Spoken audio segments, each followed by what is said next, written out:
So why would Fox News be arguing that we don't do anything about pollution, about all the carbon pollution that is damaging the earth? By the way, just an aside here, Arnold Schwarzenegger last week was in Europe speaking at one of these conferences that had to do with climate change. He is a big advocate for doing something about climate change, the former Republican governor of California, an actor, of course. And he said, we need to stop calling it climate change.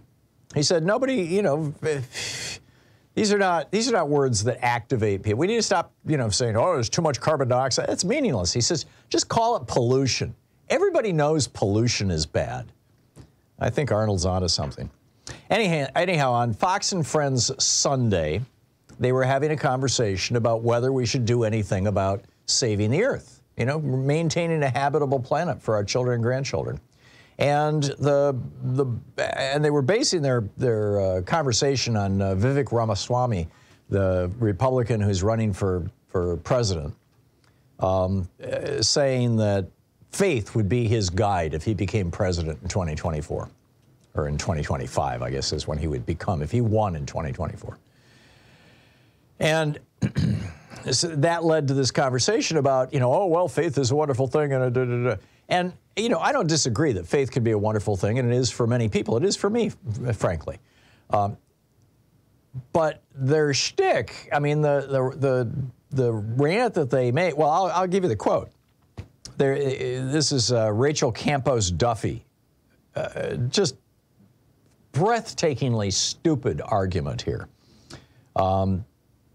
She was trashing Democrats, liberals, she said.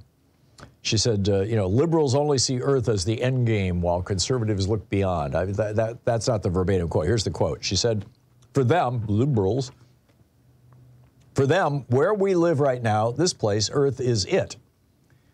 Well, and now, first of all, that's a fallacy because it assumes that all liberals are atheists or a-religious, non-religious, which is not true. I think probably the vast majority of liberals have some sense of spirituality, or what Ben Franklin, who was a deist, called the mystery. But in any case, she says, for them, where we live right now, this place, Earth, is it. So everything's on the line here for them. They think, as you said, they can perfect this Earth. Those of us who have faith don't believe that.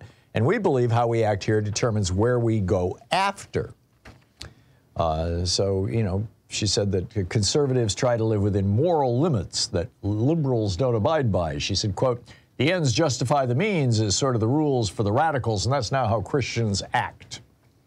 And, they're all into this virtue signaling. So, why try to save the earth when we're all going to heaven, right? Except that there's this sect within Christianity that argues that, no, you're not going to go to heaven. We're actually going to pop up out of our graves when Jesus comes back. Well, how are you going to do that if the planet doesn't support human life anymore?